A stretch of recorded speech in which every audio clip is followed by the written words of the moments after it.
Banyak yang nanya gue, gimana caranya lu produksi podcast di Opsiana, Win? Karena banyak yang takut kalau bikin podcast itu bakalan ribet banget. Jawaban gue sih nggak ribet kok. Toh kalau kalian bisa rekam sampai upload itu semuanya bisa kalian lakukan dalam satu aplikasi aja.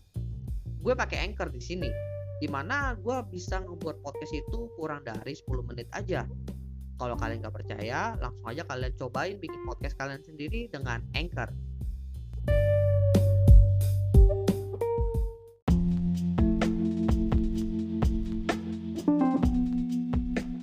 Hype terhadap NFT dan juga kripto akhirnya turun. Kira-kira apa selanjutnya? Tahun 2021 bisa dibilang adalah masa-masa kejayaan dunianya cryptocurrency, di mana dunia kripto itu bisa dibilang cukup menanjak dari segi popularitas. Kemudian teknologi baru yaitu NFT pun mulai dikenal oleh masyarakat. Dan hal itu berlangsung sampai awal tahun 2022 juga. Seperti yang udah pernah gue bahas di beberapa episode sebelumnya, di mana gue itu cukup skeptis dengan dunia NFT dan kripto di masa itu, karena di masa itu kripto dan NFT dijadikan sebagai ajang untuk berinvestasi. Dan orang-orang yang bermain di sini adalah cenderung orang-orang pemula yang nggak tahu kripto itu apa, dan mereka cuma taunya mereka beli lalu jual di harga tinggi, udah pasti untung.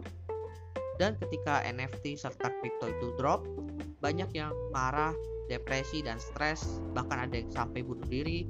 Dan menurut gua hal itu cukup memprihatinkan.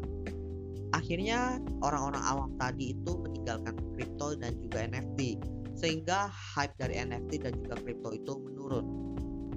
Terlebih menurunnya ini juga disebabkan karena banyaknya kasus-kasus penipuan yang terjadi ya belakangan.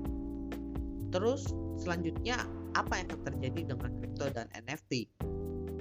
Menurut gue ya, kripto dan NFT itu adalah sebuah teknologi yang cantik. Teknologi yang memang sudah dirancang untuk memenuhi tujuan tertentu. Karena pada dasarnya mereka itu masih dalam tahap pembangunan ya. Sehingga fungsi utamanya itu belum bisa berjalan secara maksimal. Namun karena hype-nya itu terjadi duluan, sehingga teknologi itu dipakai untuk menjalankan fungsi yang lain, which is ya seperti yang kalian tahu, jadi untuk tempat berinvestasi dan mendapatkan profit di sana. Namun karena hype-nya udah turun, sekarang orang-orang yang memang punya antusiasme terhadap kripto itu bisa melanjutkan membangun dunia kripto dan juga NFT itu ke arah yang lebih baik lagi. Fungsi utama dari kripto dan juga NFT akhirnya bisa diutilize lebih maksimal lagi juga. Untuk orang-orang yang memang masih punya ketertarikan terhadap kripto, mereka akan terus bermain di dunianya ini.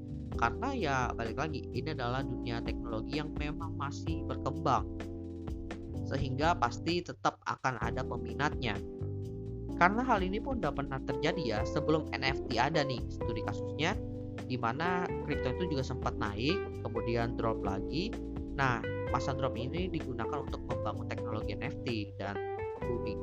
Kemungkinan besar setelah terjadi cool down di sini terjadi pengembangan yang lebih masif lagi, karena juga banyak negara yang sudah mulai terbuka nih dengan yang namanya blockchain. Dengan begitu, pergerakan perusahaan-perusahaan yang bergerak memang di bidang blockchain ini akan menjadi jauh lebih leluasa. Promosi dan marketing pun udah bisa lebih terbuka juga kepada masyarakat.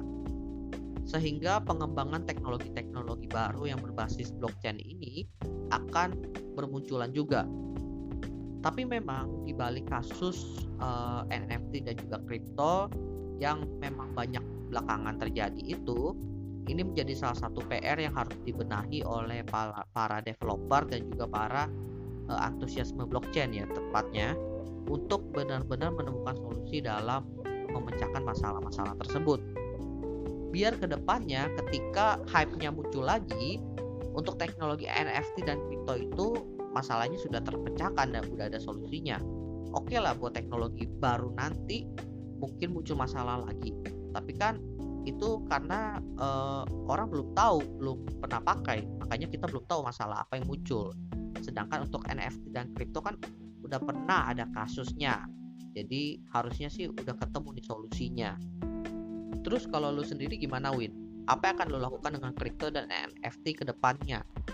Kalau gue sih mungkin lebih ke kripto ya, karena kalau NFT itu berhubungan dengan dunia game dan juga dunia lebih tepatnya apa ya, dunia pertokenan.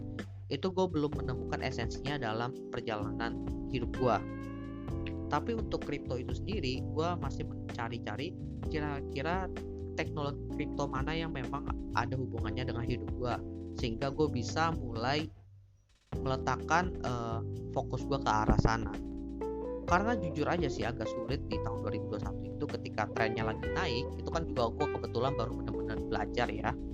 Itu artikel yang gue temukan itu kebanyakan mereka fokusnya kepada investasi, kenaikan harga ini bisa memberikan keuntungan bla bla bla bla bla bla, tidak fokus kepada fungsi utama dari salah satu kriptonya. Dan yang pasti gue akan terus memantau perkembangan teknologi ini karena cukup seru mantaunya. Apalagi hal ini berhubungan dengan perkembangan startup baru yang inovatif juga. So, why not kalau bisa mendapatkan banyak informasi dari dunia blockchain juga kan? Oke, gua rasa itu aja. Thank you buat teman-teman yang sudah mendengarkan. Kalau ada informasi menarik juga dari dunia blockchain, nanti gua akan share di Daily Opsinya seperti ini. Dan kalau memang menarik banget, mungkin gua akan mulai bikin studi kasusnya. So, ditunggu aja untuk episode selanjutnya. Thank you semuanya.